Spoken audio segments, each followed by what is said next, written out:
Welcome back, geometry, to our next section in our section on right triangle trigonometry. This time we are going to be revisiting similar triangles. This time we're revisiting specifically similar right triangles. And we're going to remember that the parts of our triangle, we're going to split them up into three parts instead of just distinguishing between our legs and our hypotenuse. I'm going to make a distinction between our short leg and our long leg. So we're going to have a short leg, we're going to have a long leg, and it's not always possible to tell which one's which, especially if they're close in length. But it's going to make it easier if we can try to distinguish between the two. And then, of course, our hypotenuse. Now, in this section, when we're talking about similar right triangles, what we're going to be looking at is comparing the short leg and long leg and hypotenuse on the big triangle to short leg, long leg, and hypotenuse on the triangles created when we draw the altitude. So when we draw the altitude, altitude is the height of the triangle from its right angle to its hypotenuse. Okay, so this one here is the altitude. Okay, it forms a right triangle. But more than that, notice it creates two other right triangles. We have a medium-sized right triangle there, and we have a small right triangle here, because when we draw the altitude, it's not only a right triangle on one side, it's a right triangle on the other. Now, remember when we talked about similar right triangles, all it took to know that two triangles were similar to each other is that they have two angles that are the same. And this little right triangle and the big right triangle, they both have a right angle, and they share this angle here. So we do have two angles that are the same, so they will be similar triangles. So it's also going to have its own short leg, long leg, and hypotenuse. The hypotenuse, though, on that little triangle is the short leg on the big triangle. Likewise, the medium triangle here, it shares this angle with the big triangle, and it has a right angle just like the big triangle does.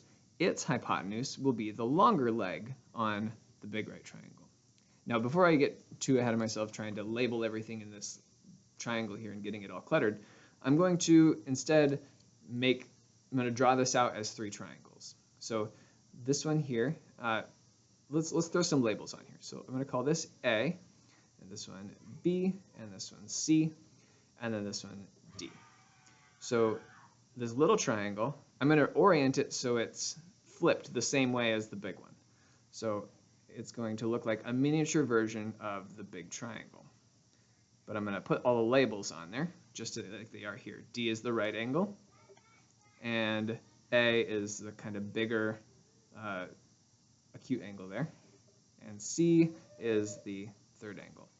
So notice A, I'm going to mark it like that, and so the smaller acute angle will actually be the same as B in the big one there. And next I'm going to draw the medium triangle. Notice they both have a short leg, long leg, and hypotenuse. Short leg, long leg, and hypotenuse. Put the right angle there, mark that angle, and then in the medium triangle, again, the right angle was marked D. The kind of smallish angle was marked B, and the other angle was C.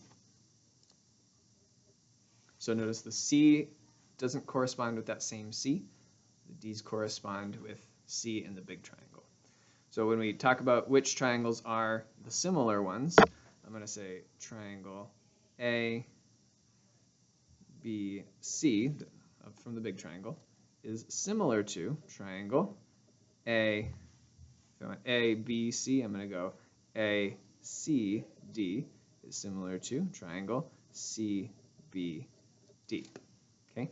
Now, when we're setting up proportions to solve for missing pieces here, since these are similar, I always want to be comparing short legs to short legs, long legs to long legs, hypotenuse to hypotenuses. And it's the big triangle. The big triangle is the only one that has an altitude. But that altitude, notice the altitude is the longer leg on the small triangle, and it's the shorter leg on the medium triangle. Okay, So we have a small, a medium, and a large, but they all have the short leg, long leg, short leg, long leg. And they all have hypotenuses. Okay? So let's use it. Let's use it. Let's use our similar triangles. So we have this small triangle here, medium triangle there, and big triangle there. So before we try setting up a proportion, we need to be able to identify what parts go where. So kind of choose a triangle to have oriented the quote-unquote right way. You can redraw them as your big triangle oftentimes, but sometimes you don't know very much information about the big triangle and you want to try to just orient them the same way. Usually I will redraw them so that they're all oriented the same way as one where the right angle is in the lower left or lower right corner, like we had here. So I'm going to use this medium-sized triangle as kind of my reference, and I'm going to redraw the small triangle. So we got a small triangle oriented that same way. We got the medium triangle oriented that same way,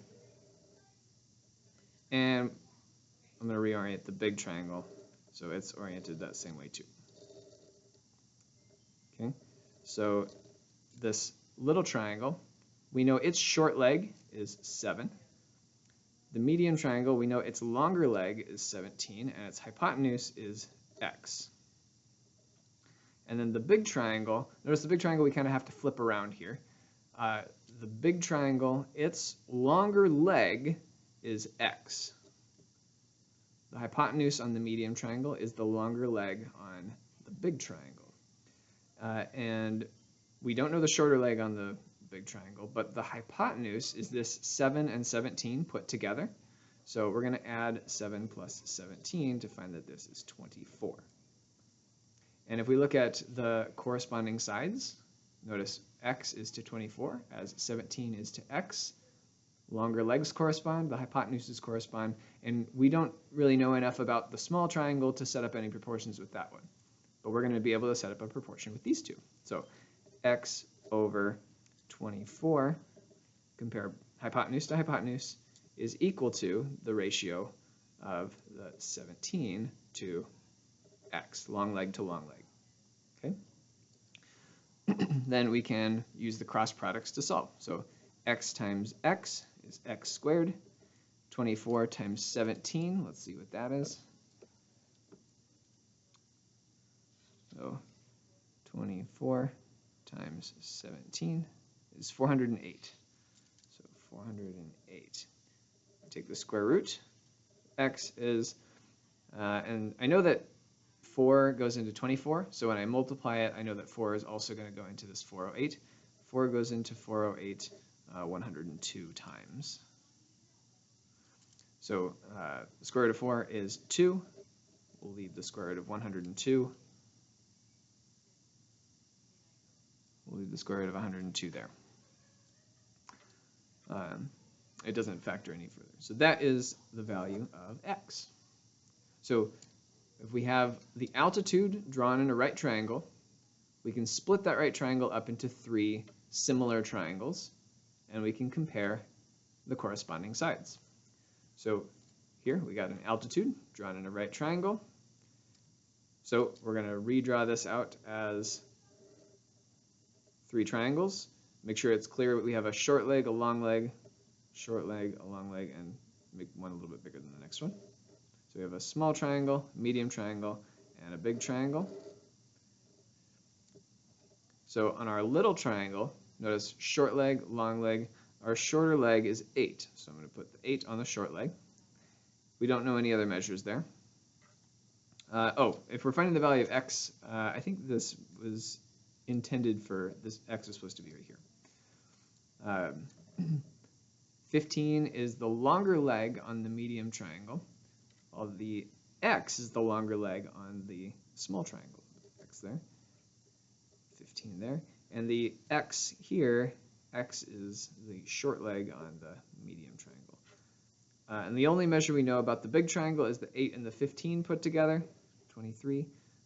We don't know either of the legs on that one. Okay, and that's okay. because if our goal is to find x, well, I think we have enough here. We have short leg to short leg, long leg to long leg. We can compare them in a proportion. 8 over x equals x over 15. Okay, short leg to short leg, long leg to long leg. Make sure you're going in the same order both times. And then we can use the cross products to solve. X times x is x squared is equal to 8 times 15. 8 times 15 is 120. Take the square root. X equals square root of 120. 4 goes into that 30 times. Square root of 4 times the square root of 30, which is 2 root 30. Okay, we'll leave our answer as a simplified radical. We'll try these last two together in class. Practice setting up our similarity proportions, revisiting that from our last semester. We'll do those last two in class together. I'll talk to you then. Bye for now.